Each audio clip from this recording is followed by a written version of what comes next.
Oi, pessoal, tudo bem? Meu nome é Eduardo e sejam bem-vindos ao Show do Edu. E desta vez eu estou com uma convidada muito especial aqui, uma psicóloga, Fabiana, tudo bem? Tudo bem, Edu? Então, eu tenho o currículo dela nas minhas mãos e eu vou ler tudo que ela faz. Presta atenção porque é bastante coisa. Ela é mãe da Isabela e do João, psicóloga, ela é ludoterapêutica, eu quero saber o que é isso, psicopedagoga, neuropsicóloga, ela tem certificação em educação parental em disciplina positiva. Calma aí que tem várias páginas. Ela é Terapeuta. familiar, especialista em desenvolvimento infantil com imersão em parentalidade consciente, proprietária da clínica Silva e Virmonde, e ela é palestrante. Ou seja, muitas coisas. Gente, até eu fiquei me sentindo importante agora, você lendo o meu currículo. É muita coisa que você faz. Mas então, vamos começar do início. Tá. Quem é você? Eu sou Fabiana Canda. Começo falando que sou mãe da Isabela, do João e do Paul, que é meu cachorro. Um York do Paul. fofo. Porque eu sou mãe de cachorro também. Vim de Jacarezinho, interior do Paraná. Moro em Curitiba há 28 anos. Nossa, Então, quanto tempo. sou mais agora curitibana do que jacarezinhense. Vim para estudar e acabei ficando. E você vê que, assim, tudo isso é a construção de que eu amo estudar, né? Então, quando a gente ama estudar, a gente vai fazendo. E aí, quando você escuta, você fala assim, uau, né? Valeu tudo isso. Tá valendo. Uau. Então, eu queria saber mais da sua clínica. A minha clínica. Então, a clínica nasceu. Eu já trabalhava há 10 anos numa outra clínica onde eu comecei. E aí eu conheci minha parceira de trabalho, que é a Helena Virmonde. E aí a gente, junto com o paciente, falando de um paciente, a gente viu que a gente tinha muita afinidade. E resolvemos, então, criar a clínica Silvia Virmond, com o objetivo de ter um grupo de pessoas, então tem psiquiatra, tem psicólogo, tem pedagoga, para que a gente pudesse falar junto do paciente. Então, hoje tem, para não esquecer, tá? Tem 20 psicólogas, tem um psiquiatra, um pedagogo que atendem lá com a gente, para que a gente possa fazer essa troca sobre pacientes, para que a gente possa enriquecer mais o trabalho. Então, nasceu assim e hoje a clínica... Esse ano vai fazer 10 anos de clínica Silvia Virmonte. Uau, que legal. Então, eu pensei que era uma clínica só de você e a Helena. Não. Mas, pelo jeito, tem um monte de pessoa ainda Tem lá. um monte. Tem uma equipe enorme de gente que daí atende criança, casal, adolescente, família. Então, só tá crescendo nesses 10 anos. E eu queria saber, por que você escolheu ser psicóloga? Então, a psicologia que me escolheu, Edu. Opa. Eu venho de uma família que tem muito advogado. E meu pai queria, eu sou a filha mais velha, meu pai queria que eu fizesse direito. Porque os irmãos dele, enfim. E aí eu li um livro que chama Mentes Perigosas, da Eliana Casoy. E eu sempre gostei muito de ler. E eu amei, queria assim, ser psicóloga para entender pessoas psicóticas, para entender pessoas com distúrbio mental, psicopata, e ela escreveu falando de psicopata, né? Mas de casos ali que muito antigos, o maníaco do parque. E aí eu fiquei louca, eu falei, eu quero isso. Aí eu vou contar um segredo. Meu pai dizia assim, não, você não vai fazer psicologia não, você vai ficar pobre. Psicóloga não ganha dinheiro. Faça direito. Aí eu fiz direito, me inscrevi para direito, passei. E fui e me inscrevi para psicologia na PUC e também passei. E aí, hoje ele fala, né, ele já é falecido, mas ele dizia que ele não contou, que ele não fez isso comigo. Mas eu digo assim, e sempre acreditei nisso, que quando a gente quer uma coisa e a gente gosta daquilo, a gente faz por merecer e aquilo vai crescendo. Então, não existe psicólogo ruim. Existe alguém que não gosta do que faz. Tudo que aquilo que a gente gosta, a gente faz por amor, tende a ser um sucesso, como o seu show do Edu aí. Uau, realmente, então é uma história de superação que você escutou o que o seu pai disse, mas você resolveu seguir o seu sonho e Isso, acabou dando certo. Olha que isso, legal. isso. E eu queria saber. Ah, não. Deixa. Essa pergunta você já respondeu. É. Ahn, Pergunte, Edu. não, é Qual? porque o que te motivou? Exatamente. Foi isso, né? Foi isso, Foi foi querer essa estudar. coisa do livro, né? Que deu. É, mas Uh, confesso que quando eu fui para o hospital psiquiátrico, no terceiro ano de faculdade, a gente faz estágio lá. Daí eu já não quis. Falei, não, não quero mexer com esse tipo. A Helena gosta, minha sócia adora lidar com psicótico, borderline, e eu já fujo. E aí eu falei, não, comecei a gostar de criança, já trabalhava, isso vale também. Meu pai tinha um colégio lá no interior. E aí, nesse colégio, eu queria muito trabalhar. Com 16 anos, eu falei, eu quero trabalhar. Você começou antes que eu, hein, Edu? opa! E aí eu ia e trabalhava ajudando as professoras. Então, eu era como professora auxiliar. E eu adorava criança também. Falei, então eu vou voltar para minha raiz, né? Vou voltar para trabalhar com crianças e famílias. Então foi daí que surgiu a ideia de virar uma psicóloga de crianças. Eu acho que foi o livro, foi um pouco disso. A minha mãe é pedagoga, e aí juntou todo esse bem bolado, mas assim, direito não era para mim. Tem algumas coisas que não é pra você mesmo. Então, sobre essa coisa de pedagogia, e eu não sei se estou falando certo, E pedagogia, pedagogia, aham. e crianças e não sei o quê, eu queria saber de uma coisa mais séria, assim. É. Porque a nossa geração de hoje em dia tá mais suscetível à depressão, a essas coisas assim. Ótima pergunta, Edu. Assim, primeiro, a gente vem de uma geração que tem pouco contato com a natureza. Entra na escola muito precocemente. Então, na minha época, eu tô me sentindo uma velha, né? Mas a gente entrava na escola com 6, 7 anos. Hoje, com 2, 3 anos, as crianças já entram na escola. Então, faz com que as crianças também vêm de uma família muito menor. Então, antes tinha 6, 7 irmãos. E elas acabaram ficando muito vinculadas a instituições. Então, a escola precoce, o trabalho dos pais, o fato dos pais trabalharem muito, ter pouco tempo com os filhos. Infelizmente, eu sei que a internet, ela tem um lado positivo, mas ela tem um lado muito ruim, porque as crianças, por falta de tempo livre, por falta de ter irmãos, por falta de convívio com outras crianças, acaba indo para a rede social, acaba indo para a internet. E ali, vocês estão suscetíveis a muitas informações. Então, assim, o YouTube, antes, né, era TV, o jornal, mas o próprio vários sites, né, que trazem informações.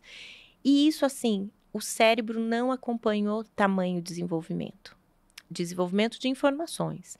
E aí ele é bombardeado e aquilo acaba deprimindo.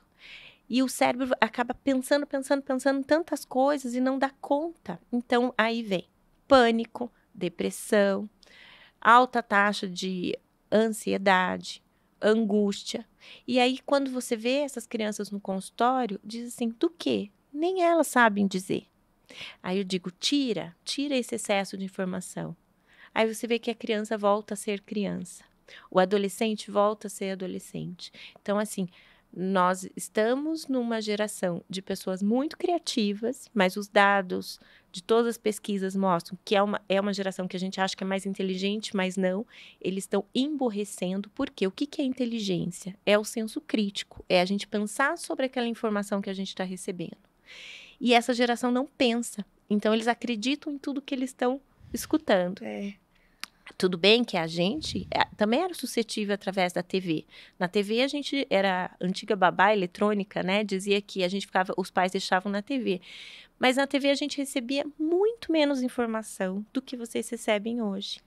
E isso acaba gerando uma geração que a gente preocupa muito a saúde mental das crianças e adolescentes estão em perigo.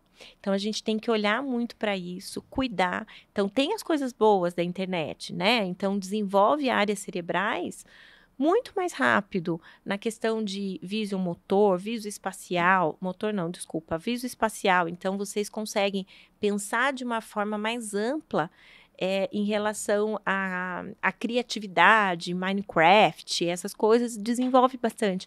Mas tem um outro lado, que é assim, o que eu vou fazer com tudo isso? E esquece a essência de uma criatividade básica. Pé na lama, mexer com massinha, coisas dessa natureza que estão ficando em defasagem. Realmente. E eu queria saber, a Isabela, o João e o Paul, eles ajudaram você nessa carreira, assim, de entender melhor como funciona tudo isso, ou não? Vou dizer que sim. A Isabela hoje vai fazer 19 anos agora em junho. Eu pensei que ela tinha 6, que ela era pequena. Não, ela é uma moça, já está fazendo psicologia, inclusive. A Isabela, eu tive a oportunidade de ter mais tempo ao ar livre com ela.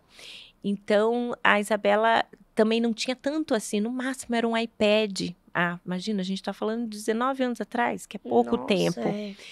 O João já é mais gamer, ele gosta da tecnologia, ele quer o celular. A Isabela, eu consegui controlar esse tempo de celular. Então, eu digo, eles me ensinam o tempo inteiro, até com esses desafios da maternidade, que é lidar com essa nova geração. E eu falo, em 19 anos, que é pouco em termos evolutivos, porém, gera toda uma diferença aí de geração. Né? Onde o João adora jogar videogame, ele adora ficar conectado em YouTuber. Na época da Bela era Discovery Kids. Discovery Kids. Então, eles me ensinam todos os dias, me ensinam a reformular a minha forma de educar o tempo inteiro. Então, eu digo, eu sou uma mãe vigilante. Às vezes erro, muitas vezes erro. Mas eu tô o tempo inteiro tentando ser a minha melhor versão. Que bom, né? Sempre tenta melhorar. Sim. Como as crianças podem se proteger da depressão, assim, tirando a coisa de tirar o eletrônico e essas coisas assim? Você já tá querendo já seduzir, né? Fábio, não vem aqui dizer pra tirar o meu eletrônico. Vem isso, não vem dizer. Edu, na verdade, não sou eu que estou dizendo. A Organização Mundial de Saúde diz que de 2 a 3 horas por dia, incluindo TV. Então, quando eu digo eletrônico, é celular, computador e TV. Parece pouco tempo, porque eu já escutei na clínica. Eu lembro uma vez um pacientinho que me trouxe e falou assim, Fábio, eu varo a noite jogando. E eu comentei com essa mãe, porque ele estava com problema de memória, baixo rendimento escolar. E ela falou, impossível, eu coloco ele para deitar. Chamei a mãe junto, chamei ele, falei, conte para ela o teu segredo. E ele falou, mãe, eu fico jogando a noite inteira. Então, assim, vocês enquanto crianças é normal vocês não terem controle inibitório. O que é isso? Eu não consigo controlar o que eu estou fazendo. É a geração do impulso, tem a ver com o lobo frontal, e entraria em várias discussões, mas assim, está em processo de desenvolvimento do cérebro. Como está em processo de desenvolvimento, é claro que vocês não vão conseguir controlar. Então, entre os pais, para dizer assim, agora já deu. E isso, eu estou cuidando da tua saúde mental. Então, a gente reduzir o eletrônico, mandar jogar bola, desce no prédio, vai jogar bola. Mas o que eu vou fazer? O ócio criativo é o que vai ajudar na saúde mental. Então, vai ler, vai desenhar, vai brincar, vai dançar, vai ajudar a mãe a cozinhar, vai ver se precisa de ajuda na casa, né? Vai ver mesmo, Isso. vai. Então, assim, o que pode ajudar nesse sentido que é a tua pergunta? Como essa geração pode se proteger? Precisa muito da ajuda dos pais para dizer assim, vamos controlar? Isso eu estou cuidando de você, eu estou cuidando para que você não adoeça. Isso não faz bem. A quantidade, o excesso de quantidade de nada é bom. Doce demais é ruim, comida demais é ruim, excesso de eletrônico também é ruim. Tá? Então, isso é uma forma de zelar a saúde mental. Faz sentido. Mas eu queria saber, por que só 2 horas por dia de eletrônico? Você sabe que isso assim, então, a Organização Mundial de Saúde é uma organização que estuda e consegue ver o impacto disso dentro do seu desenvolvimento. Então, eles que determinam, por exemplo, que vacina e que idade que tem que tomar determinada vacina. Então, é um grupo de pessoas que estuda muito para dizer, é de 2 a 3 horas que não começa a gerar impactos negativos. Acima disso, começa a gerar sedentarismo, dificuldade de memória, dificuldade de atenção, que entra nisso assim, como a gente estava começando ali no comecinho a dizer assim, todo mundo é TDAH? Não, mas a gente vem de uma geração com dificuldade de prestar atenção. E por quê? Porque a barra de rolagem está ali, a gente presta atenção em muita coisa ao mesmo tempo e depois você vai falar, o que você viu? Nada, não lembro. Por quê? Porque tem uma dificuldade de prestar a memória, prestar atenção, e isso chama atenção concentrada. É quando eu fico prestando atenção muito tempo numa determinada coisa. E a gente vem numa geração de crianças e adultos com dificuldade de prestar atenção muito tempo numa coisa. Você gosta de ler livro, Edu? Amo. Nossa, ler livro é uma coisa muito boa. Ótimo. Então, as crianças estão com dificuldade de ler livro. Por quê? Porque tem que ficar muito tempo numa determinada coisa. Então, eu escuto assim, tem livro auditivo, né? Livro que a gente possa ouvir a história. Sim, é muito mais interessante para essa geração ver um youtuber do que ler um livro. E isso é porque das 2 a 3 horas que a Organização Mundial de Saúde está dizendo. O seu cérebro está em desenvolvimento. Mais do que isso vai te fazer mal. Faz sentido. Mas agora eu tô pensando assim, por que eles preferem o youtuber do que um livro? Eu acho 10 vezes mais interessante, porque pra mim eu tô acostumado. E quando eu leio o livro, eu sei que a minha imaginação sobe. Isso. E é maravilhoso. Eu amo imaginar uma coisa que não tá na minha frente. Eu não fico presa àquilo, entende? É um jogo, é só aquele jogo. Não existe outra face. Não outra face. Tipo, ele pode mudar pra pessoas diferentes. Isso. E os jogos estão ali pra ser igual. E daí, o livro muda, assim. E eu não entendo por que as pessoas pensam assim. Mas eu queria saber, já que você tocou no assunto da TDAH, é TDAH ou é TDAH? É transtorno o déficit de atenção e hiperatividade. Então, a pessoa pode ser só TDA, que é só quando tem o déficit de atenção, ou ela pode ter o H também, que tem a ver com a hiperatividade. Então, ela pode ser, ou ela pode ter os dois. Ela pode ter hiperatividade ou déficit de atenção. Tem um autor americano, isso há 30 anos atrás, que ele dizia que o TDAH era uma invenção e que não existia TDAH.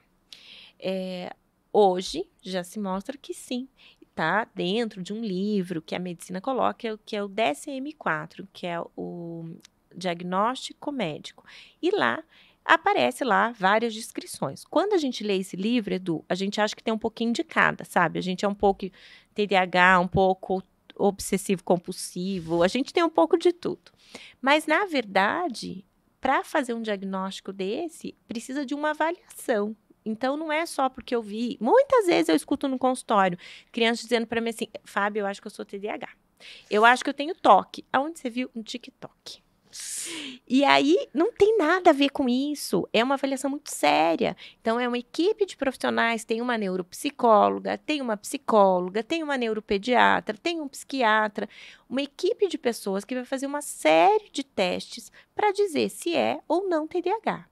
Se não, todo mundo fala assim, às vezes, né? Acho que eu estou no meu modo autista, no meu modo TDAH. Não existe modo autista ou modo TDAH. Ou você é, ou você não é, tá? Então, o TDAH não é novo, é um diagnóstico, bom, antigo, se a gente parar para pensar, mas é um diagnóstico sério e que as pessoas que têm essa dificuldade, elas precisam, às vezes, tomar medicação, às vezes precisam fazer uma série de terapias para poder ajudar. Então, dizer assim, agora, um dado bem importante. Claro que esse excesso de informações gera desatenção, que é isso que a gente estava conversando antes. Se eu tiver muita informação, eu vou ficar mais disperso. Então, eu tenho que começar a treinar a minha atenção. Então, mas nem todo mundo é TDAH, não. Isso é uma coisa bem séria que precisa de uma avaliação com uma equipe multidisciplinar. Então, e eu queria saber, hoje em dia eu percebo que tem muita gente que fala assim, vídeo lá, eu tenho TDAH. Por que que eu tenho TDAH? Porque eu vou lá pesquisar uma coisa, eu vou, sei lá, escrever sobre alguma coisa. E eu não consigo parar de pesquisar sobre fornos para a cozinha, sei lá, alguma coisa bem nada a ver. E parece que isso é uma informação, uau, eu sou TDAH, oh meu Deus, eu sou o melhor. E na verdade, não sei se é bem assim. Você explica, é uma coisa, sei lá. O meu filho é TDAH, né? Diagnosticado mesmo. Meu marido é TDAH. Eu tenho em casa uma geração de TDAHs. Mas assim, o que eu vejo não é fácil, é difícil para realmente prestar atenção, ficar muito tempo prestando atenção. Detalhe, em coisas formais, que é aquilo que eu te falei de ler um livro. Agora, vídeo, que aí entra num tipo de aprendizagem, que é essa aprendizagem cine, que é assim, vendo vídeo, vendo um filme, ele aprende com rapidez. Então, são pessoas extremamente criativas, dinâmicas, mas com dificuldade no aspecto formal, né? Então, de ficar sentado, o professor estar ali falando, várias coisas. Eu digo que a escola precisa evoluir nesse sentido, porque uma escola mais construtivista, mais lúdica, que traz essa aprendizagem de uma forma mais dinâmica, é muito mais fácil para todo mundo aprender, né? Mas o que eu quero dizer existem condições específicas e especiais para alguém com TDAH. Então, não é um diagnóstico legal para dizer assim, é legal, tenha TDAH para você ver, é bem dificultoso, é bem difícil. Pelo jeito. Então, eu queria saber, lá no seu currículo, tem dizendo que você é ludoterapeuta? Isso. Então, eu queria saber o que é isso, porque eu não entendi logo de cara, não. Ludoterapia é a terapia do brincar. Então, quando eu estava lá na faculdade, tinha uma professora minha que fez um curso, na verdade era uma formação, era 2 anos, aonde a gente só podia fazer quando estava no 5º ano de faculdade. E aí eu fiz essa formação, que então a gente estuda todos os autores que estudam psicologia infantil e vai dando sentido o porquê que a gente tem que brincar. Porque uma criança, um adolescente, não fica 1 hora, 50 minutos no consultório, como a gente está aqui conversando. É muito difícil. Então, através da construção do brinquedo, ela vai mostrando as vivências dela, as coisas que ela gosta, como que é as relações dela na família. Então, isso é ser ludoterapeuta. Eu pensei, não era psicopedagoga? Pedagoga, como é que é? Psicopedagoga. Psicopedagoga. A psicopedagogia trabalha com as dificuldades de aprendizagem ou com a própria aprendizagem. Tudo que está relacionado com a aprendizagem, a psicopedagogia trabalha. Então, faz avaliação, descobre até se tem TDAH, dislexia, disgrafia, e ela vai trabalhar com uma série de estratégias para ajudar as crianças desde um hábito de estudo, um mau hábito de estudo, a psicopedagoga ajuda. Então, eu escutei bastante na minha escola das professoras que elas são pedagogas, assim. E eu queria saber o que é, porque eu nunca entendi o que é. Tá, pedagoga tem a formação em pedagogia, então, que é diferente da psicologia. Então, a psicologia trabalha a questão do cérebro, do sentimento, das emoções. A pedagogia trabalha relacionada com aprender. Então, por isso que a professora é pedagoga. Entendeu? Ela vem dessa coisa de aprender. Exatamente. Ela vai aprender a como ensinar você a estratégia lá de matemática. A gente estava conversando lá de matemática, de português. Isso. Então, isso é uma pedagoga e ela pode ser uma psicopedagoga. Ela faz um curso de especialização em psicopedagogia e ela vai poder fazer aquela avaliação também que a gente falou sobre TDAH. Entendi. E o que é neuropsicóloga? Neuropsicóloga, daí entra outra situação. Ai, meu Deus. Porque quando eu fiz a psicologia, e daí fui fazer a ludoterapia para trabalhar com criança, Aí fiz a psicopedagogia e aí fui fazer a neuro, por quê? Porque hoje tudo tem a ver com o cérebro e o cérebro é algo pouco estudado, é algo novo. Então, a neuropsicologia, ela é como se fosse a psicopedagogia mais moderna, tá? A gente vai ver a questão da aprendizagem mais relacionada às funções cerebrais. Entendi. Então é bastante coisa assim, bem, bem difícil, então. E o que é imersão com parentalidade consciente? Imersão foi assim, eu e os livros, né? Eu li um livro que chamava Crianças Dinamarquesas. E eu me encantei, e eu e mais um grupo aqui de Curitiba, de psicóloga, pedagoga, resolvemos ir até a Dinamarca. Fizemos primeiro um grupo numa escola, estudando o livro, e tivemos contato com a Iban, que é a autora do livro. E aí surgiu a oportunidade de ir até lá, ir até a Finlândia, e ficamos quase um mês. 27 dias indo Paris, Amsterdã, Dinamarca e Finlândia. O que é imersão? A gente viver lá um tempo e ver se isso acontece, né? Porque não adianta dizer assim, lá na Dinamarca, os pais saem às 5 da tarde e vão brincar com as crianças no parque. A gente queria viver isso e queria ver se isso funciona. E foi por isso que a gente foi fazer essa imersão nesses países que eu disse, para olhar, sair, deixar filho, deixamos marido e fomos viver esse tempo lá para ver como que isso acontecia de verdade, né? Visitamos escolas, museus e tivemos contato com profissionais que trabalham na área, fizemos cursos para a gente poder entender e ver assim, realmente isso acontece. Essa parentalidade positiva dos pais conseguirem estar voltados aos filhos. Que bom! E eu queria saber, você tem alguma mensagem final para os pais ou os filhos? Mensagem final, eu diria assim, para as crianças, voltem a ser crianças, brinquem mais, leiam muito, façam arte, se divirtam, né? Também tem um lado bom desse mundo todo, vocês têm acesso a tanta coisa legal, usar de forma positiva, se conecte com os amigos, tenha esse contato mais pessoal, abrace mais, beije mais. E pais, olhem para os seus filhos, eles estão precisando de atenção, eles estão precisando de amor, eles estão precisando de tempo de qualidade. Só o fato de vocês olharem, esse abraço, põe para dormir, beijo, tudo isso. A Fabiana aqui, que eu tô entrevistando, ela tá fazendo um livro de parentalidade consciente. Com equilíbrio. Com equilíbrio.